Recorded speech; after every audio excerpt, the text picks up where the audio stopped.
It's the Bro Show, yo. Monday. Oh, no, no, start over. No. Rundown. Monday, November 25th. I just watched the PMT documentary this weekend. I'm joined by Nate Dogg and Clem. We are brought to you by High Noon. Here's the tea about High Noon's all new vodka iced tea made with real vodka, real iced tea with no added sugar and no carbonation. If you're a hard tea lover out there who is done with the sugary malt-based teas, you're going to love new High Noon vodka iced teas with 90 calories. High Noon vodka iced tea is great for any occasion under the sun and comes in four different delicious flavors you got to try. They got the original, they got lemon, they got raspberry. My personal favorite is the peach. Visit highnoonspirits.com to find a pack near you. Gentlemen, we got probably the best running back in football tonight going Derrick Henry. I'm sure that's going to be the lead. Going to be a real exciting game. J.K. Dobbins' revenge game. Of course, we Yep. got to start with Yeah. my guy, Saquon Barkley. I believe it was 302 total yards last night. Clem, this has to make you sick as a former Giants fan, seeing him just tear it up for the Midnight Green in Philadelphia. I feel like, hold on, there are people who don't get the joke, so I'm gonna have to read a tweet. This tweet could be from anybody. Could It be was from on anyone. September. I don't see a name on it, but it was from September 6th, 2024 at 11:01 p.m. You'll be thanking me in due time. All the dope celebrating Saquon having one of the great games need to understand fantasy football is a 4-month marathon and not a 1-month sprint. Someone also tweeted, do not draft Saquon Barkley in fantasy. ADP 10 overall is crazy. Blame the Giants all you want to. But when do we admit he's just not a great player? Someone, maybe an Asian man, tweeted that. I think it was at FFF Pod. I mean, they're doing crazy things with AI nowadays. So Ben that Mintz. I think could it's the Ben be Mintz's pod, right? anybody. But yeah, I'll own it. It was me. It was me. I tweeted that. And yeah, I've been wrong about fantasy stuff before. And, it's kind of a dart throw. It's all about health. And this was a guy who hadn't been healthy for the past several years. So my take was fairly counter in that I thought his ADP was too high for his previous production. And a lot of what was going into his ADP was projecting for what he'd be with the Eagles. I was not sure he was going to stay healthy. And he obviously has stayed healthy and been, you can say, absolutely the best running back in the league. It's him and Derrick Henry, however you want to slice it. He certainly offers a lot more in the receiving game. So certainly Saquon Barkley, the best all-purpose running back in football right now. I have no arguments with that. He's been outstanding. He broke off 70-yarder and a 72-yarder last night. He's in the conversation for MVP, which is crazy for a running back. But I mean, the season he's putting up, it's hard to argue. So I owned it a couple weeks ago Yeah, after he I'll say passed this, 1,000, Shay. the illustrious 1,005-yard rushing mark. I was wrong. We're in the about business of He's takes, tremendous. right? Like you're in the business of giving the best takes you can possibly give, given the information that you have, blah, blah, blah, blah, blah. Sometimes you're going to hit, sometimes you're not.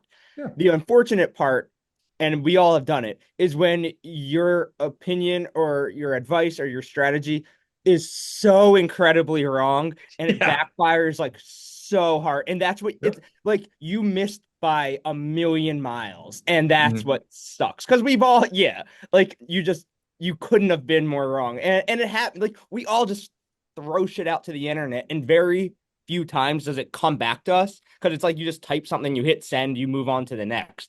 This one is just, it's tough because as you said, like a MVP running back, do not draft, stay away from him. And yeah, it happens. It happens. The good thing for Steven is that he doesn't have one of the biggest sports media personalities who relishes in his misery and will retweet that take every time Saquon runs for a 70-yard touchdown, which is basically every single Sunday at this point. And the fact that he had to get over 300 yards last night was such a mean thing to do because it's like 250, 270. It's still bananas numbers, but the 300 mark, that's the 50 burger in college football for, another person that media personality loves to, dunk on. And again, Steven, I would honestly like to thank you because I think everyone knows, like Giants fans, we loved Saquon. We didn't want to see him go, but like he would not be doing it with the Giants. He probably wouldn't even have whatever his yardage total is for the entire season with the Giants. Let's be honest. So it's like, I'd be happy for him if he went to basically another team other than the Eagles and the Cowboys. But you are the army guy meme, which all the Giants fans at Barstool sleeping in bed, and you're just taking all the shrapnel. So thank you, sir. Does it even hurt anymore? Because like last night had to hurt once like the second touchdown, or they're showing all those numbers that are like never been done before. I saw like even his back-to-back fantasy games are out of this world. There's only been like 8 running backs who have matched it. So you're like dealing with history now. You're chasing history, Steven, with this take. I mean, once he passed that illustrious 1,005-yard rushing mark, which I staked my take on, it was kind of curtains for me. So the difference between 1,006 yards and 2,000 yards, honestly, is fairly small for me. Had he finished with 1,004 rushing yards, though, I would have been taking the biggest victory lap of all time. Yeah, but he didn't. He proved me wrong. Good for him. I like this tweet from Tommy Smokes, Clem. The Giants might be 3-8 with Saquon instead of 2-9. It made no sense to keep him. They need 30 to 40 more good players, not just a running back. I think that's so incredibly accurate. It's.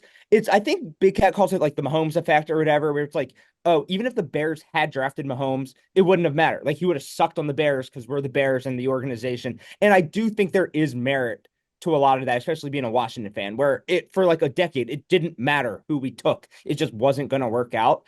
And I think that is kind of what happened to Saquon. It's like he could have been an all-world running back the last 5 years, but when you go to the worst organization in football, you can't be good.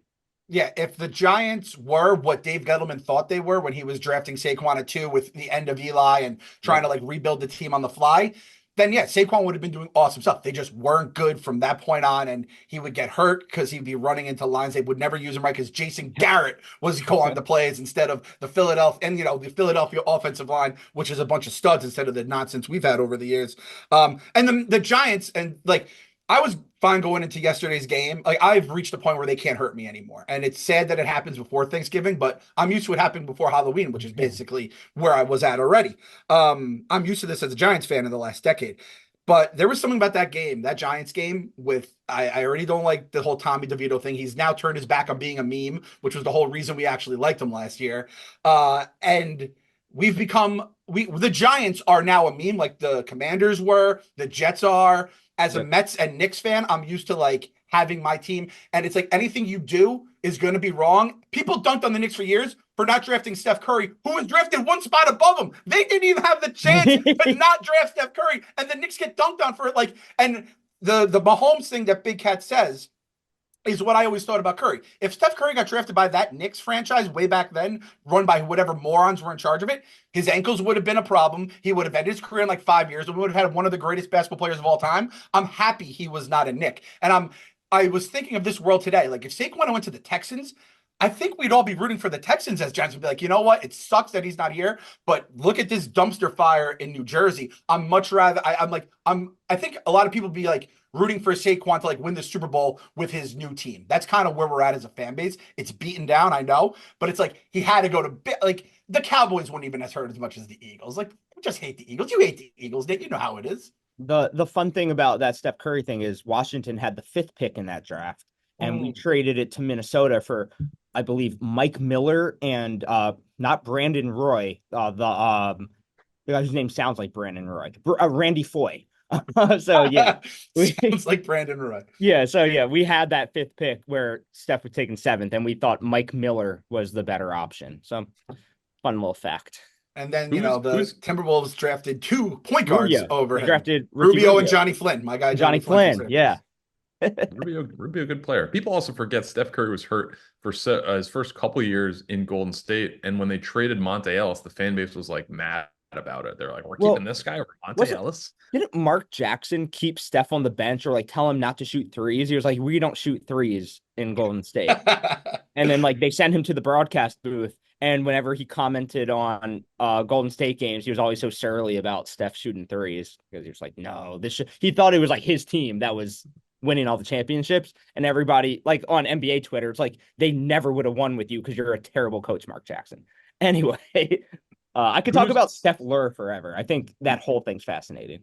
Yeah, with you guys being New York, obviously Clem Giants fan, Nate, I know you're a Commanders fan, but who for NFL fan bases, who has it worse right now? Is it the Giants or the Jets? Because the Jets are a complete dumpster fire. The Giants just got their Jets. I almost say Cowboys more than anything because Jerry runs the team like a psychopath, and he's still the GM, and he's trading 4th-round picks for terrible wide receivers. And they paid Dak a ton of money, and he brings in Ezekiel Elliott to be a starting running back for some reason. I think the Cowboys, pound for pound, might, because they're just in no man's land. Micah Parsons wants out of there, whatever. But it's the Jets, to answer your question. In New York, it's definitely the Jets. And like, I just went on like a spiel. It's Mara, I think, is the problem. It's because everything the Giants fans are complaining about Shane and Dable, they complain about Judge and Gettleman and Shermer and McAdoo. Ever since I started working and the end of the Reese era, we've been complaining about the GMs, the coaches, and the players. At some point, you have to be like, all right, those positions are not the problem. It's clearly the person above him. And again, it's like all his cronies, his like brother-in-law is in the front office. They're the only people who survived all this hell is his brother-in-law, and like a couple other guys who are like on the inside, and they're like director of player personnel. They're like big positions. I also think like, you guys know how it is. Like if you get into like misery rankings and I cry about a Mets fan, I'll have Pirates fans be like, dude, you don't understand how good you have it. And that's it. As a Giants fan, I could be pissed. We also make the playoffs like once every 6 years. We won a playoff game not too long ago. It's like, at least we get some happiness. The Jets have the longest drought in professional sports, right? And the Jets have no backup plan. Like Aaron Rodgers clearly gone, clearly a big failure. They have no backup plan. And they have just, they're the worst run organization. You just go to the Jets to die. I have no idea what the Jets plan. I don't think they have a plan. Like, and they have Woody as the owner too, so it's not like they have a good ownership situation. So I think, and they also like kind of mortgaged everything for Rodgers. Yeah. They have to start from the studs. The Giants are probably gonna have to do that at some point as well. But I still feel better as a Giants fan than Jets fan. You want a QB, if say you have the number 1 pick, you go QB, obviously, right? You go Shador. Yeah, I mean, at this point, are you getting in the Dion business? I mean, that's the question. Steve, do you think it's going to happen? You think it's going to be a package deal? I don't know. The thing is, like, Dion could pull a Eli and be like, I'm not taking my kid unless I want him to go somewhere. And if he did it to the Giants, it would be kind of funny. I feel like Dion doesn't really love the Giants, but like Vegas or the Cowboys, even though Dak's a billion dollar fucking cap hit. I do think there is a chance, but yeah, I don't follow college enough. You tell me who the best quarterback's going to be. I'll sign up. I'm going to root for my guy, create a hype group, and we see where it goes from there. Yeah, it'll be interesting to see just because Colorado also got like the number 2 QB commit. So like, does that affect like what Dion is doing? Like, obviously going to want to coach his kid, but you know, if he leaves, I would assume the recruit like Colorado just kind of crumbles. So I mean, Clem, you sign up for the circus, right? Dion being the head coach of next year's New York Giants, you sign that up for the pages, right? Like at that point, you don't care if you make the playoffs or a good football team. You sign up so you have Dion as the head coach of your football team just to watch it happen. So I'm like, every 3 years we fire the head coach and it's like, bring back Belichick. We hire Belichick. The circus is in town with the Belichick circus. We're going to bring in the circus with the Dion circus. Maybe Vrabel would be like more of an actual grown man. But again, I feel like it's just going to devolve into it. So yeah, at this point, just give me the circus. Let's have some fun. Let's get crazy with it. And yeah, bring Dion. Like, honestly, I don't think anything changes until Mara either sells the team or like he got like everyone forgets this. The Giants of the 70s were just as much a joke. The whole thing about the miracle in the Meadowlands with Herm Edwards returning that touchdown, that's when people started kneeling. That like they had to get George Young. George Young came in, made the team awesome. They got Parcells, won 2 Super Bowls. And then from there on, it was like, of course, he was a young guy. And it all like that's the Giants being like in the mix for all those years. Started with rock bottom until Mara hits that. So yeah, like fuck it. Yeah, bring the circus in. We're a circus right now. I mean, that game yesterday, we have Baker Mayfield doing the Tommy, like the first overall pick in a draft, X amount of years ago, mocking an undrafted quarterback celebration. And it's like, yeah, like we deserve it. The fact that fucking Tommy Cutlets was like thrown in as an actual starting quarterback, they lost the locker room. It's a full-blown tire fire. I almost feel like you're giving too much time for the Giants, right? Hey, let's talk about the Commanders. That was the game of the day yesterday. Well, I just want to, the one note on the Baker Selly, in his post-game press conference, he said it was a tribute. Said he actually knows Tommy DeVito. They hung out at the Super Bowl last year. He's a cool guy with a lot of swag, but he said it was a tribute. Take that for what you will, but that's what he said. Let's talk about, the end of that Commanders Cowboys game was insane. Nate, as a fan watching this live, you see Jaden Daniels throw I think it was 86-yard touchdown to Terry McLaurin. Incredible throw, incredible run after catch. Gets all the way to the end zone to seemingly tie the game. Austin Siebert with his unfortunately second missed extra point of the game, and then Dallas returns the ensuing kickoff for a touchdown. Nate, what was this roller coaster like as a Commanders fan? So the first half of the game was the ugliest, worst half of football I think I've ever watched. And I know we throw that around casually. If you sat down and watched the entire first half, like right now, you'd probably agree. Be like, that was not football. That was some abortion of the game of football that is now on my TV. I hated it. It was terrible. The second half was crazy, obviously. So many bad special teams plays, so many just insane things happen, and then leading to that touchdown for Terry, the missed extra point. Siebert was hurt. Like, this is his first game back. We have a feeling, some people think that he like got rushed back because he didn't want to lose his job because the kicker we brought in was actually pretty sick. But that's besides the point. A lot of people are now calling us frauds and this and that. We've lost 3 in a row. And I've been pretty consistent about where this Washington team is at. We definitely overachieved in the first half of the season. It was extremely fun to watch, like as fun as football can be when you have a young, awesome quarterback and the offense is just rolling. But guess what? The NFL is really hard, and the defensive coordinators figure stuff out, and the game gets tougher. The schedule also gets tougher, and we haven't had our bye week yet, and everybody's banged up. And we came into the season with a banged up offensive line, no depth at secondary. Our wide receiver core is awful besides Terry. Noah Brown's our number 2 wide receiver, and he was cut from the Texans. He was their number 5. Zach Ertz, somehow he's our starting tight end. He's a dead person out there. Like, he's bad. So we have a bad roster that overachieved by a lot, but we are so far ahead of the rebuild where if you told me at the beginning of the season, hey, you're going to have 7 wins, like, fuck yeah, sign me up. We were 7-3. Like, that's really hard to come by. We're 7-5 now. It's perfectly fine. I'm not worried at all about any of this. That Cowboys team is pathetic. They were god awful. I will say it's a bad loss, but it's a divisional game. I get it. It happens. It's the NFL. We should not have lost that game. It's kind of inexcusable. The play calling was not great. Second half Cliff is people were talking about. I see it, but I also think when Noah Brown is your number 2 wide receiver, you're kind of handcuffed. There's just not a lot you can do. So I think it's a little of both. I'm not worried about the team. I'm not upset about the team. I wish we won the game, but I think rebuilds don't happen overnight, and we're kind of seeing that this team that Ron Rivera drove into the ground for 5 straight years, we have some building to do. I do think like this. I'm mad at myself when I was just like looking at the bets. Every year, like when the Cowboys are good, there's always a Washington game where you guys gave them a game that you had no business being in, and they just returned the favor on you, right? Like everyone's looking at the Cooper Rush, and the Cowboys are an absolute joke right now. And it's like I should have seen it coming. Like there's these divisional games happen all the time, and we act surprised when like a bad team beats a good team. And the one thing that makes you feel good about yesterday, it was like absurd level of stuff that happened. And this is my fantasy hot take, Steven. You have yours out there with Saquon. This will be mine. I hope it just doesn't come back to burn me. I picked up Seibert, whatever his name is, in fantasy, and I always have a thing: do not take a kicker the week he comes back from an injury. I did it because he's so fucking good, and I had Aubrey, who again he's on the Cowboys. Just do it. Just leave him in the fucking waiver wire. Let him be someone else's problem. If he shows he's healthy, you can pick him up the next week. If not, but like he clearly wasn't right. I know there was a bad snap as well, but you know. That's tough. I didn't realize they rushed him back, but I mean, hey, you guys beat the Giants because the Giants, what did they do? They played a kicker who was hurt. He got hurt on the kickoff, and then you guys won a game despite being outgained. The Giants scored nothing but touchdowns. You scored nothing but field goals, and for the first time in NFL history, which is 1 billion games, you guys were able to win that game. So that's my fantasy take. Let me just say this one more time. So Ron Rivera is our head coach for 4 years, and 90% of the guys he drafted are gone. His first round picks were Chase Young, who I think he's still in New Orleans doing nothing.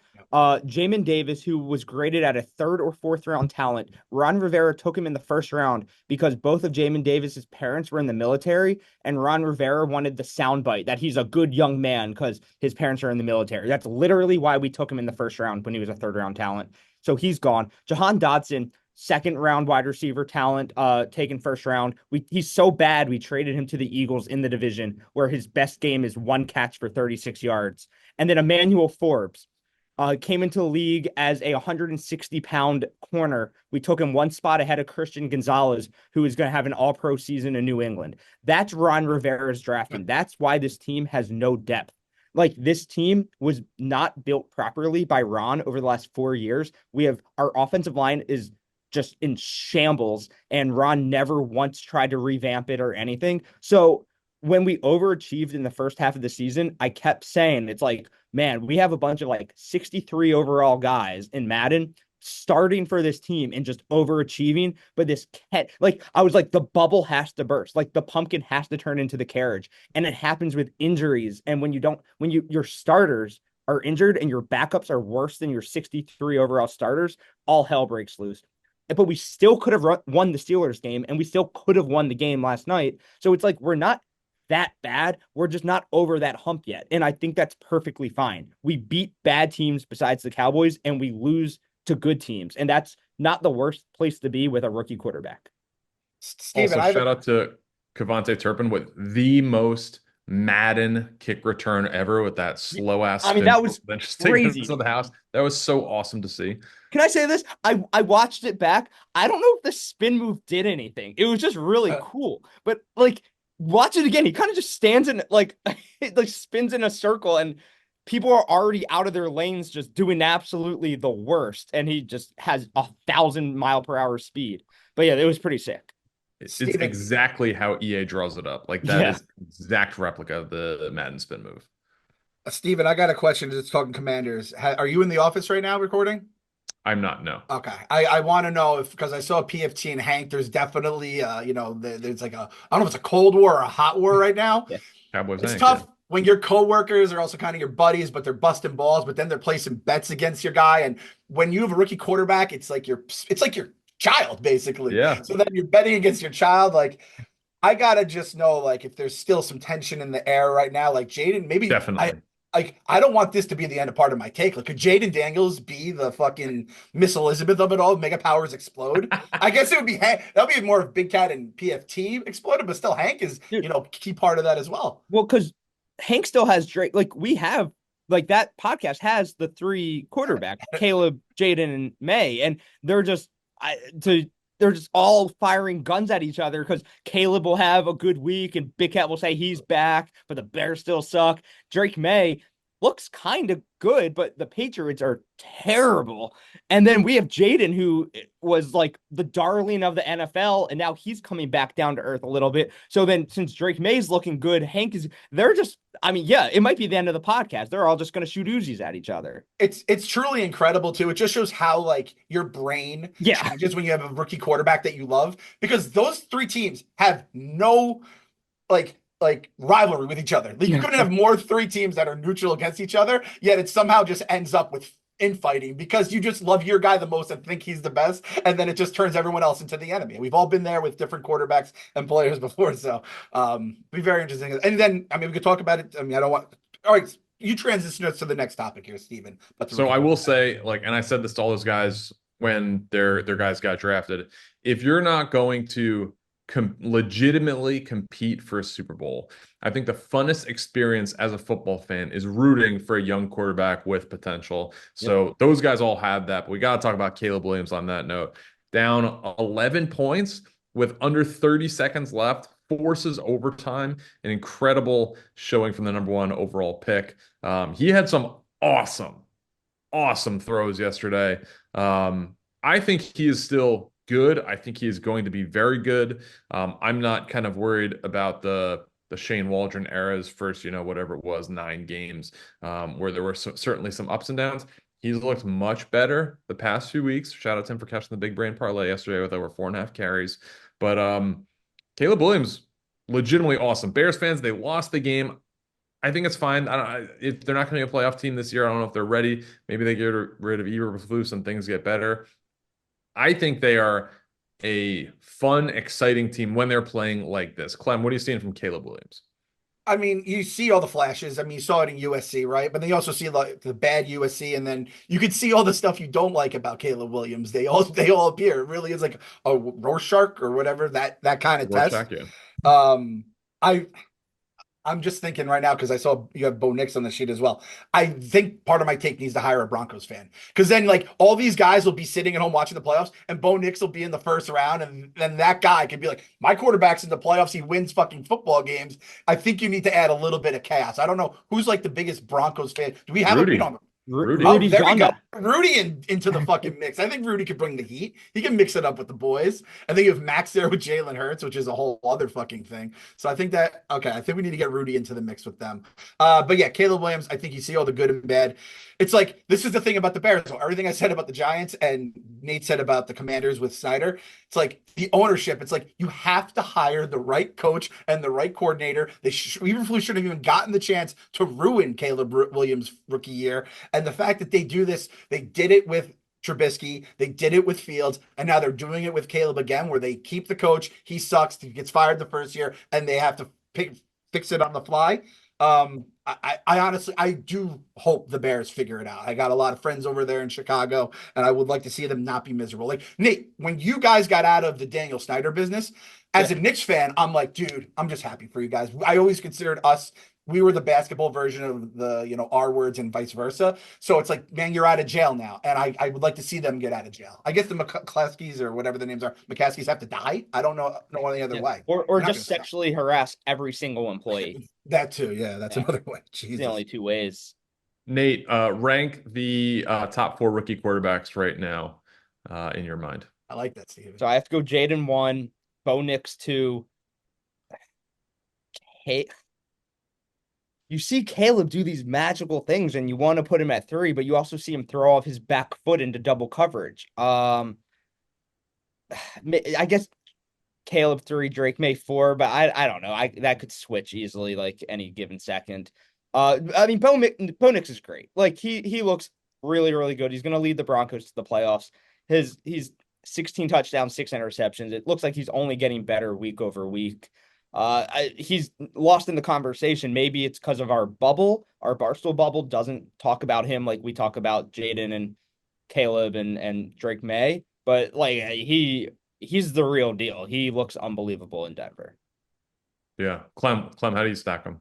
So I'm going to do the Stephen Shea. Let's go viral here. The 2024 rookie quarterbacks, Jaden Daniels 1.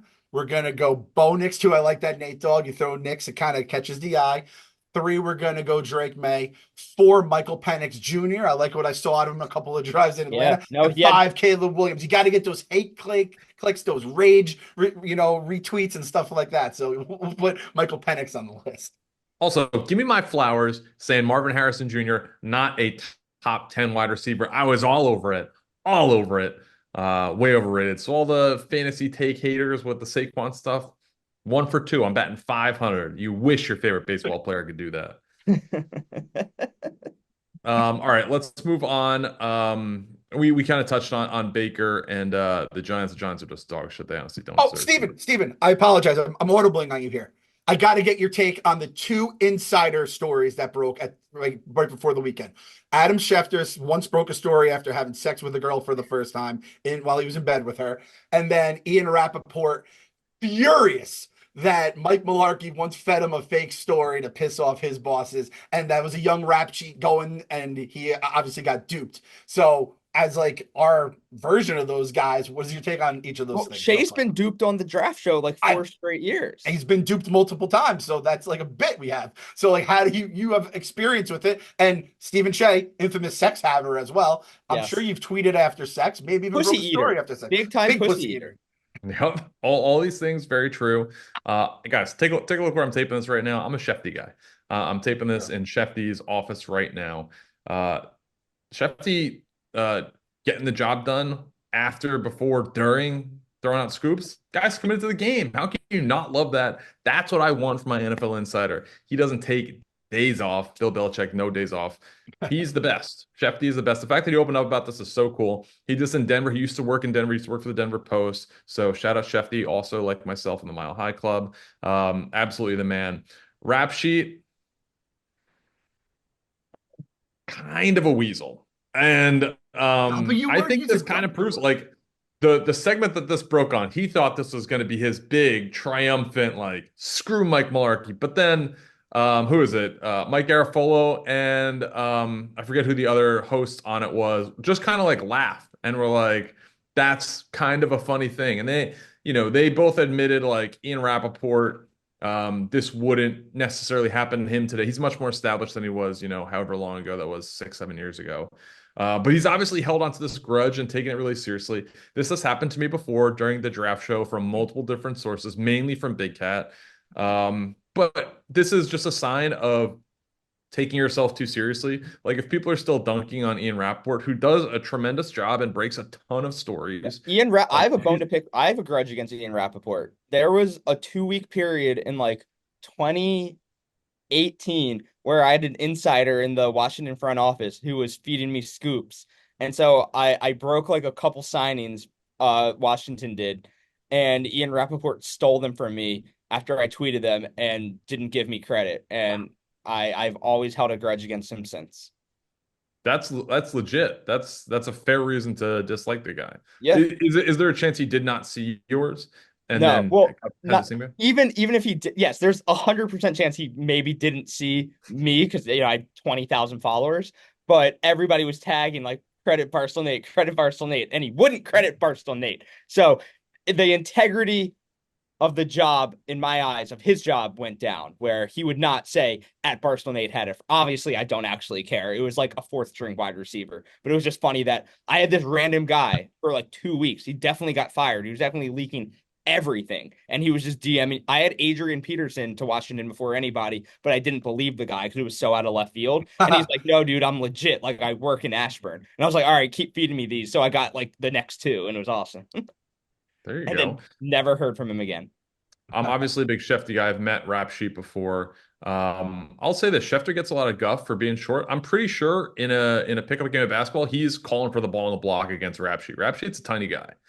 So Shefty barbecue chicken on Rap Sheet all day. I think Basan's like a little man too. I don't know about Woj or Shams, but I feel like Woj is 5'11", 6.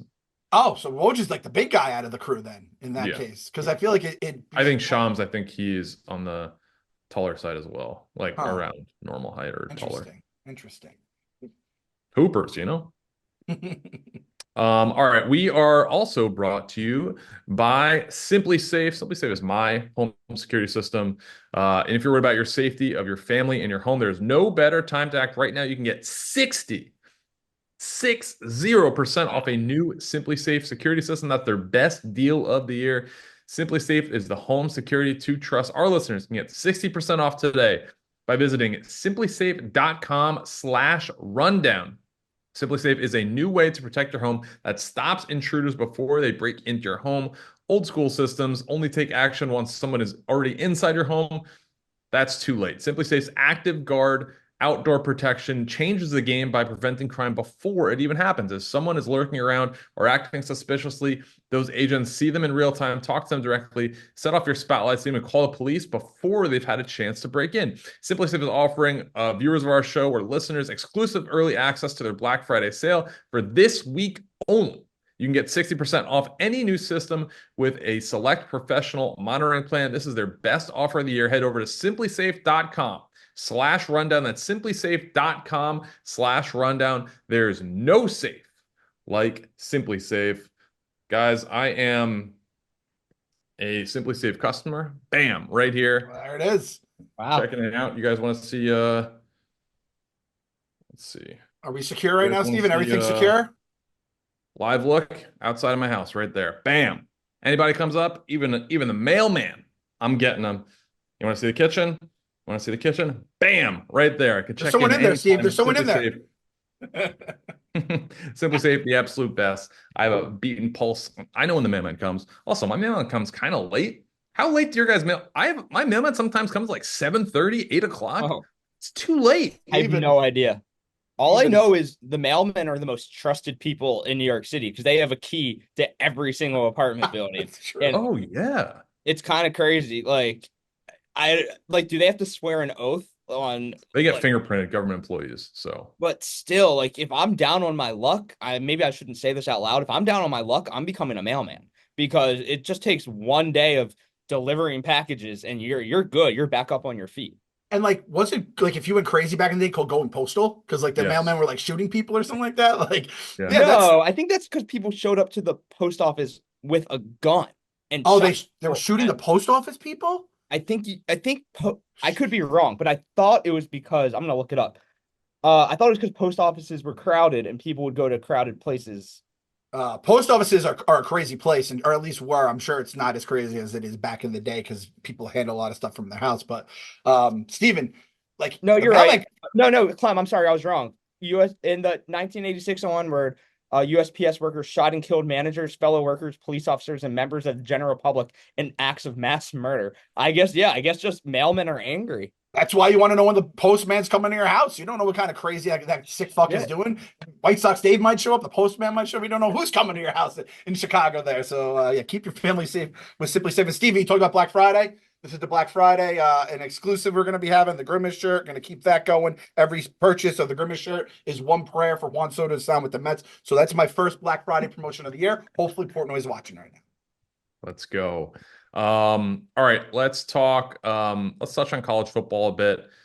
Indiana, the slipper, maybe not fitting anymore, gets smoked by Ohio State. Shout out to white boy Rick, and Ella, all the Indiana grads down on their luck. Is this it for Indiana, or do they still have potential national title hopes, maybe playoff hopes?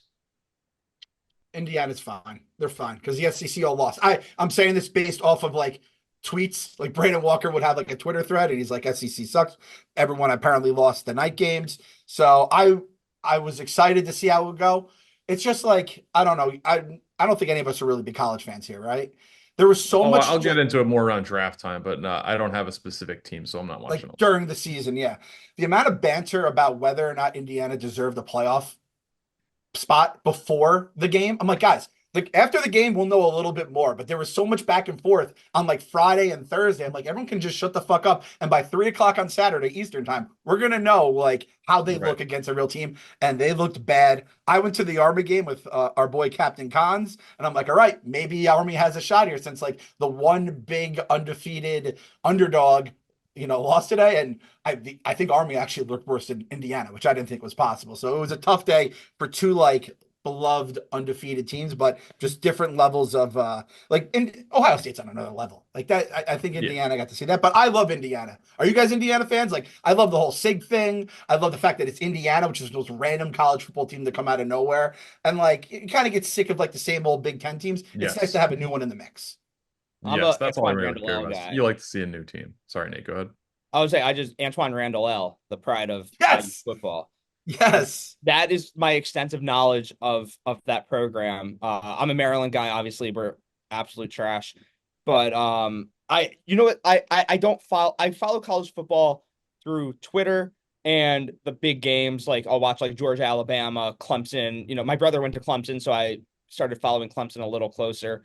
Um, but this bracket, having a bracket, Oh. you toss anything on a bracket, Barstool Nate's watching it. Like brackets make everything so much more interesting. You remember old internet? March would come. We would have a bracket for every movie character, TV character, breakfast cereal. Because this was still when there was blogs. Every blog would come out with 14 different brackets in March, and we would debate them to all ends of hell. So yeah, brackets get the people talking. It's about time college football had a bracket. Like, look at March Madness. It takes over the world, offices, everything, because people love filling out brackets. Putting Indiana on a bracket against like Ole Miss, I think is like awesome. Just like two different sides of the country, fan bases, everything. You just pit those. And college football fans, as we know, are Mhm. psychopaths, like absolutely crazy people. Nothing has ever been a better idea for like I'm a big sports fan, like we all are, but we don't follow college football that closely. This gets people to follow college football way closer. So I've watched way more college football this year and followed along with the storylines a lot more. Maybe it's because Indiana, Ohio State, like just the bubble we're in makes you pay a little more attention when those teams are good. But sometimes things are just more interesting, and this definitely helps me get more interested in it. Real quickly, last thing in college football, Clem as a potential Shador team. What were your thoughts on that late hit? That was Um, crazy. yeah, That on Shador's knee. That was nuts. I mean, the entire like the Sanders fever. It's like, remember when they beat TCU last year and everyone was dunk. Oh, I told you Yeah. guys, Yeah. Colorado. No one believes in them. And then by the end of the season, it was like, I told you Colorado was gonna suck. And they've Yeah. been like quietly all right, like pretty good. And everyone forgets Colorado was a fucking joke for decades, basically. Straight. Yeah. Uh, so I don't I like I'm at this point, I'm like, I need every quarterback to be as healthy as possible. So we have at least a choice as a Giants fans between, if say they don't get the first pick, or even if, you just want to have options. That was dirty as fuck. I saw he pushed a ref or something. If I don't think that was penalized. So I'd probably push a ref too. If I'm gonna get people coming at my knees and potentially fucking up my career and millions of dollars, I might push a ref as well. I Who's never your have, but favorite? I might. Who's your favorite University of Colorado football alumni? Chris That's Brown, Uh, who. running back. Who? Chris Brown, running back for the Titans, ran for Madden record 529 yards with him in a game on All Madden against Packers Monday Night Football. Everybody remembers this Madden '05. I think it was week 3. Just absolutely, just we were Denzel's offense from Remember the Titans. We ran 6 plays, we ran it to perfection. I'm talking double tight ends, subbed in offensive lineman for him, motion him, runs to the strong side, house call, multiple. I think we had 10 touchdowns that game. Chris Brown, legend, 529 yards on the ground I on All Madden. Get Cor- out. I was going with Cordell Stewart. Cordell Stewart, yeah, Antoine Randall L 1.0, Steelers and everything, right? I mean, I guess he played quarterback instead of receiver, but Wasn't he nonetheless. like punting half the time Yes, also? he punted. Yeah. He played run. They put him at like every position. It was awesome. I love the slash, like 1.5, 2 years of And slash. and I have a dark horse for we don't talk about this person enough as a generational all-time athlete. Jeremy Bloom.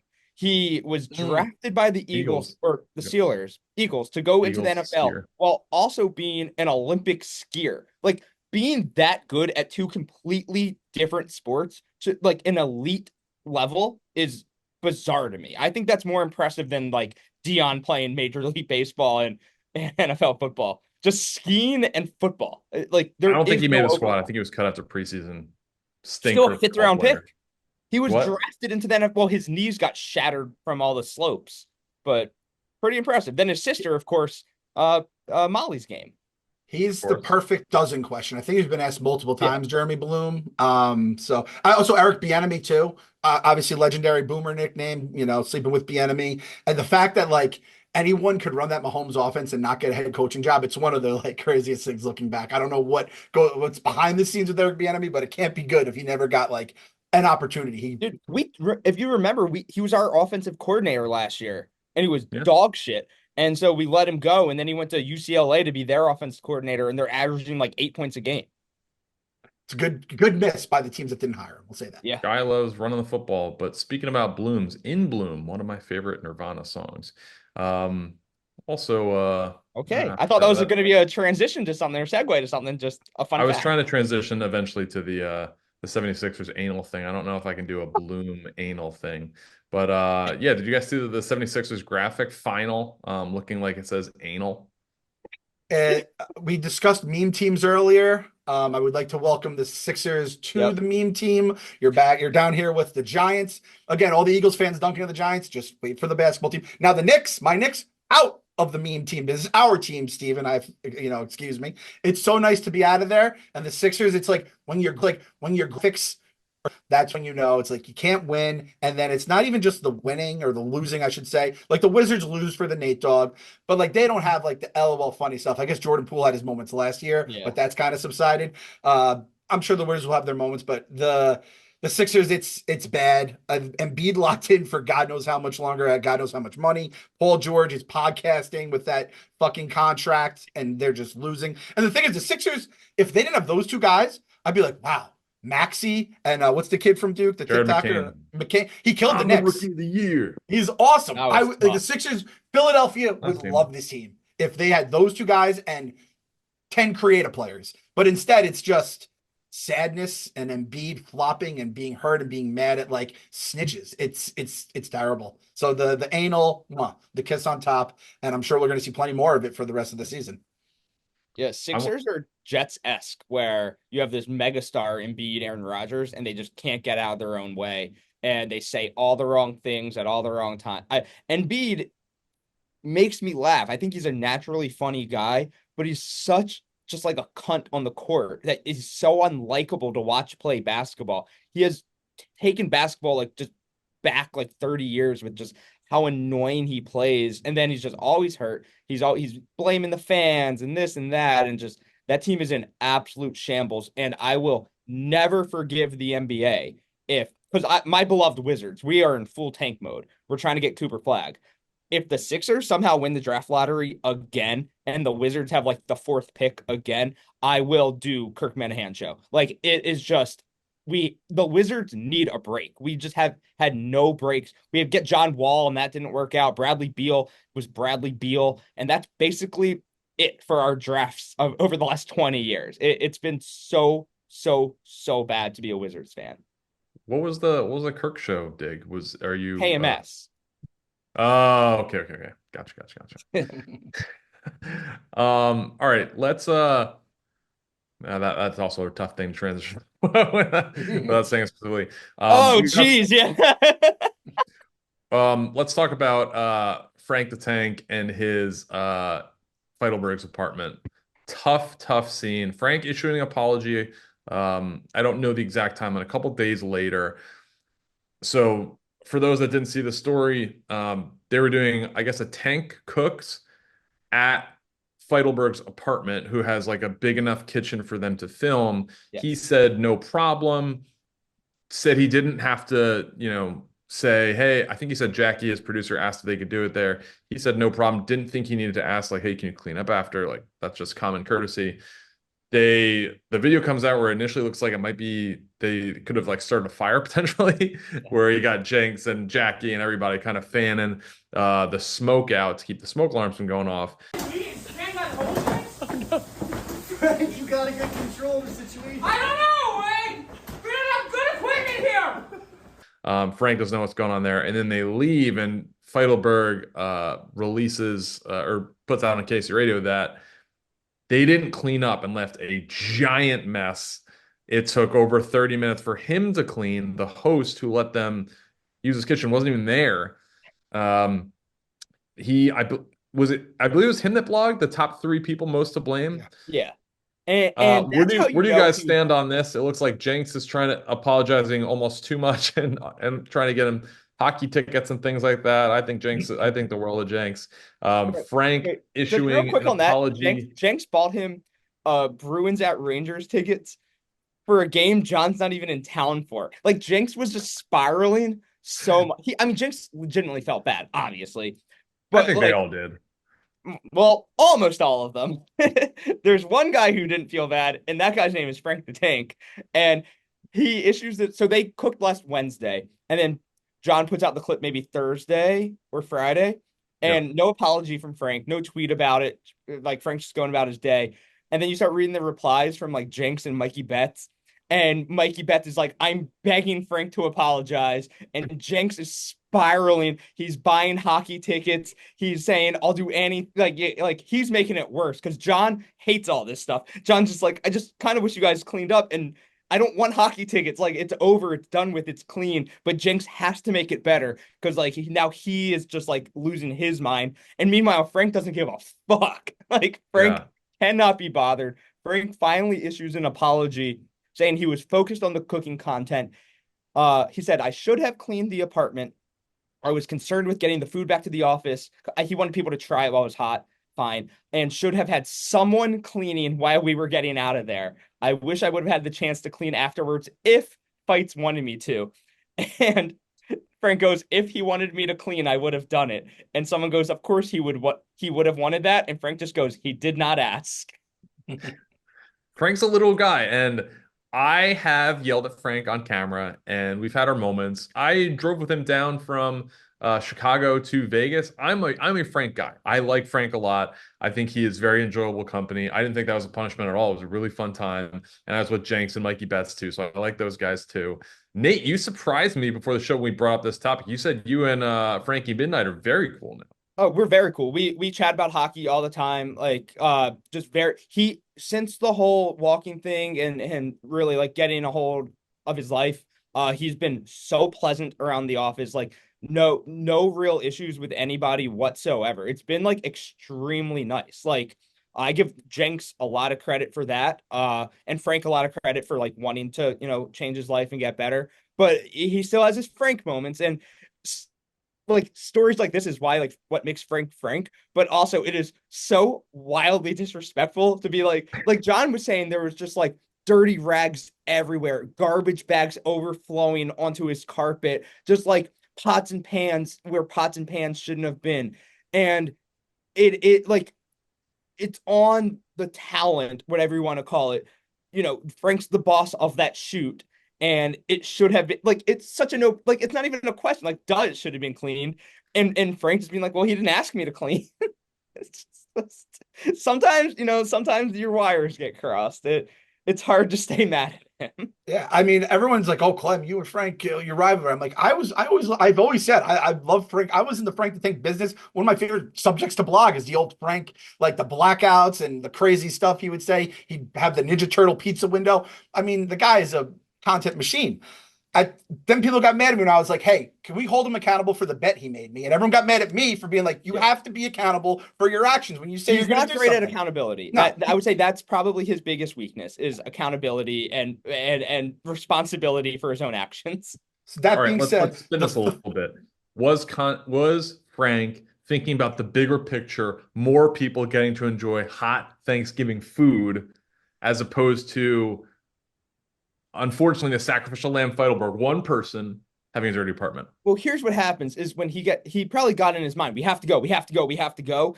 And Yeah, I'm Jenks sure. has to be like, I just don't want to hear this yelling anymore. We're going. And I don't, yeah, Jenks was like, we'll deal with the fucking consequences. I can't be yelled at anymore. okay, I take back every take I've ever thought about this entire. I didn't realize this was a Thanksgiving shoot. You don't clean up after Thanksgiving cleanup. That comes at the end of the day. If I had known that, I thought this was just like your run of the mill tank where he's just throwing in a tablespoon worth of a full fucking thing of accent. It's a Thanksgiving, yeah. Like Oh, someone I should have have a went take. back. Steve, do we have the same take? Did you see Did the new one? Feidelberg enjoy this food at the office? No, nobody touched it. Like, come on, we've seen the videos. Like, come on. Clemmer almost died from the rally chili we were eating during the Mets thing. Like Clemmer was in a bad place because he had a full thing of chili powder in a bowl of chili. I don't know if I want to say this, but it's like the chili powder. So what the measuring thing, it was very funny. Did you see the latest one with the lemon juice? Juice, about a tablespoon worth of lemon juice. So that means pouring a lot of lemon juice in. So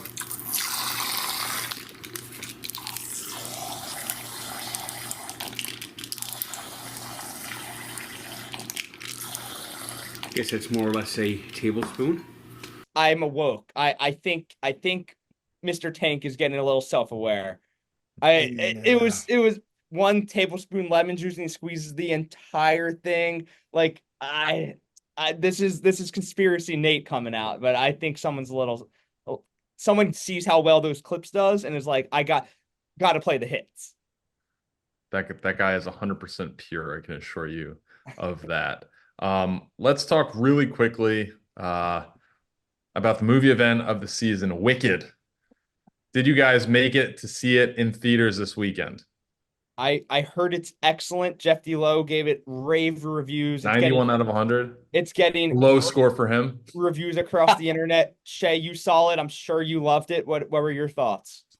I did see it opening night. Very cool. I haven't seen this at all. Very cool. Opening night in a theater, sold out theater. It was a good sized theater too, so that was cool. You Movie, and the lady or the kids or what?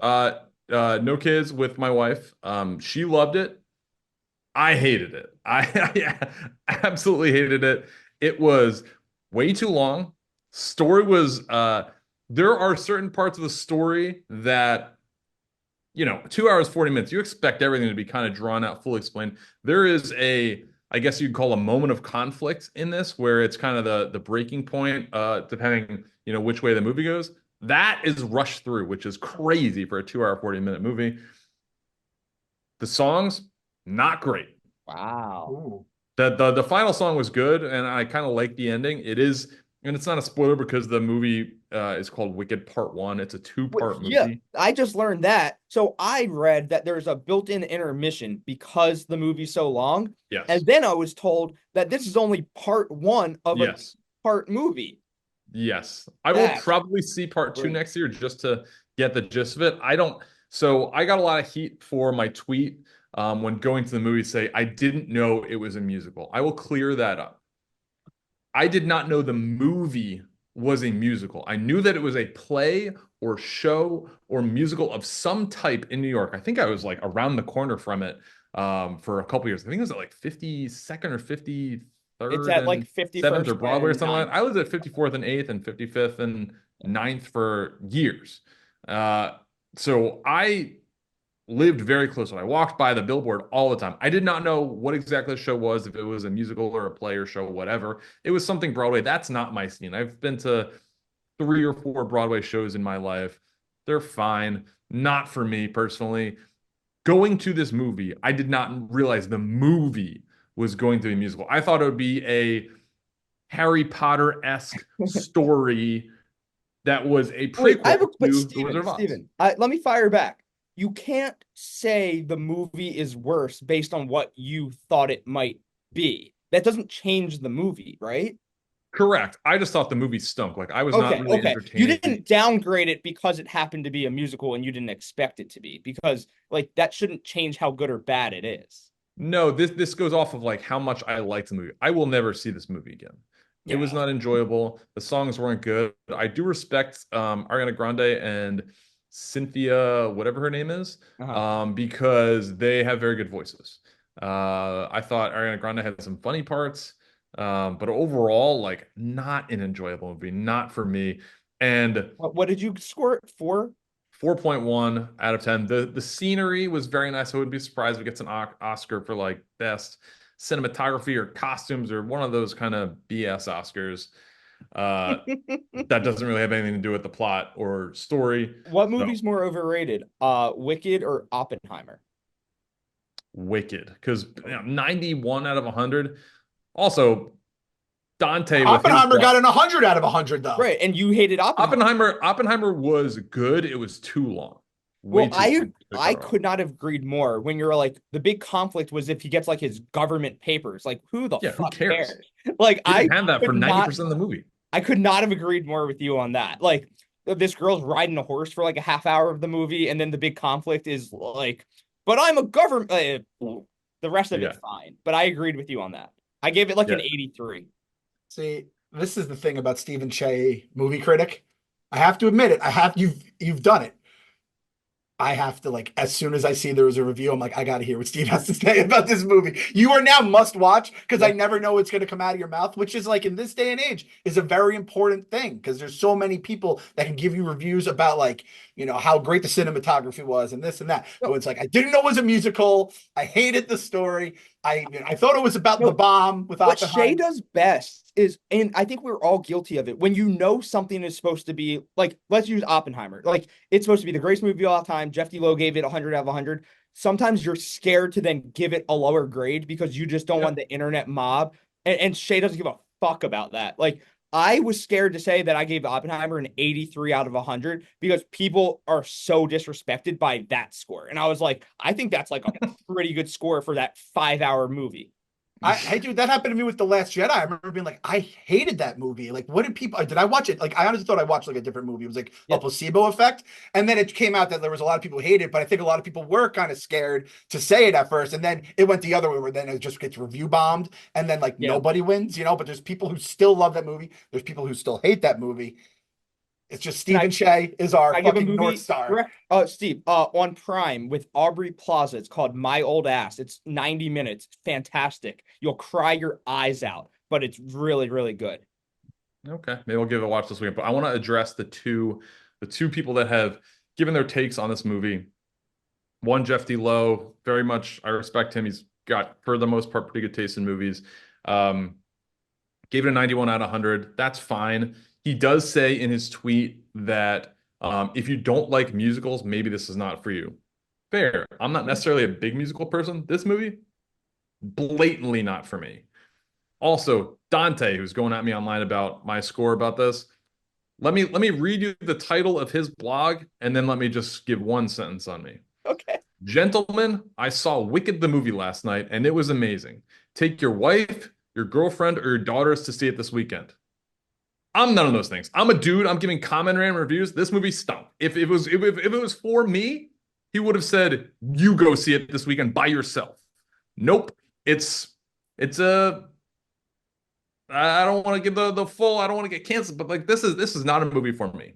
And I understand. I can appreciate it. My wife loved it. That's fine. This movie was not for me. What did Dante go at you for? I think his classic his response to almost all my tweets or posts, is this serious or is this a joke? Jay, you do leave a little bit of gray matter in it where everyone's like, I don't really know if he's fucking with me or not. But again, that's why we love you, Jay. That's why I need your reviews every time. Dante, go tell the fellas to see Wicked and see how they like it. Gentlemen, take your assistant to VP football operations to Wicked this weekend, right? That doesn't say that, Steve. That is a fair point by you, right? I want to see it. I've never seen the play or the musical, whatever it is. But I've always wanted to see it. I've heard they kind of give you a different perspective on the Wizard of Oz story, which is a classic. But I don't understand how part one of the movie is the entire length of the play if you see it live. So that means we have another probably 2+ hour movie ahead of us. And I do understand movies are different than plays, but like we can't just, I'm an old man. You can't, it's hard for me to get to the theater for 2.5 hours. I watch too many bad Marvel movies that are that long. I can't do it for then like a movie like I'm going to see it, but I'm going to go in with both eyes open. Thanks to Steven. Yeah. I'd be interested to hear your take on it. Okay. I'll give it to you fair. That's the one thing I always do. It's true. My opinion. I always just let it be known. I don't care about the internet. My movie, Common Man Reviews. I'm not trying to give you, this is going to win the Oscar for this. I mean, I will say it if it necessarily deserves, but I'm not coming at it from a hoity-toity perspective. Did I like it? Did I not like it? That's it. That's what you're getting. Yeah, I think that's the best way to review movies. And I know nothing about it. Like I know it's Wizard of Oz-esque, but that's really the extent that I know. Like I know so little about it that Monday Night Football is tonight, right? So maybe tomorrow. That's a good plan. I'll try. That's a good plan. And the thing is, I think at this point with the internet, I think people have to just realize like if someone has a take, that's their take. I wouldn't say I might have loved Oppenheimer. Oh, you got to go to Yak, huh? I loved Oppenheimer, but I hated that other the Scorsese movie that came out with Leo. Hated that movie. And you loved it. Love Killers of the Flower Moon. Some see the dress is white, some see the dress is blue. Who gives a shit, right? Let's just move on with our lives. Killers of the Flower Moon was like 3.5 hours. That movie could have been 2:15 and been the same movie. Like, it was a bit long. Take some artistic liberties to shorten it to be a little bit better for the viewers. Same with Honora. Jeff D. Lowe's telling me it's going to be Best Picture. Could have been an hour shorter and been the same. Like, just do a favor to your audience, okay? How many buckets of popcorn? Last question. Refill after towards the end of the preview. So we were about 40% of the way done. So 1.4, 1.35, something like that. Oh, Steven, you had an intermission too. I thought this was gonna 2 hours. No, there's no intermission. No, there's no intermission. Oh, there's no intermission. Saying the play has an intermission. Gotcha. Oh, I thought they put one in the movie too. No. It is long and it feels long. All right, that's a good rundown. All right, that's the rundown. Happy Thanksgiving, guys. We can say it. Happy Thanksgiving.